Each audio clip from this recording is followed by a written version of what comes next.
Home, ells venen molt traumatitzats, sobretot. O sigui, aquí són gossos abandonats, a vegades han tingut maltractaments, doncs venen amb por a l'humà, no? O sigui, tenen por, els veus que tremolant, o sigui, tenen uns problemes greus. Estem sobre uns 60 voluntaris que se reparteixen, nos repartim en 4 dies que venim, i bueno, són grups entre 10 i 12 voluntaris, però ja t'he dit que a vegades són 60, però no n'hi ha una continuïtat moltes vegades, no? Sinó que va fluctuant. Les administracions, tant Diputació com l'Ajuntament, el que passa que són molt minses aquestes aportacions que fan, o sigui, no cobreix una part molt petita.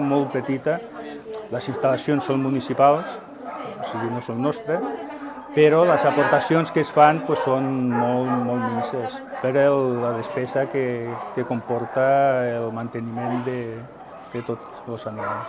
Aquests animals després, quan jo he tingut un gos adoptat d'aquí, i és tremendo el carinyo que et donen, quan és un gos que ja portava diversos anys aquí en la protectora, i després, o sigui, te donen, o sigui, i són tan carinyosos, un afecte que tenen a tu, un agraïment que és tremendo.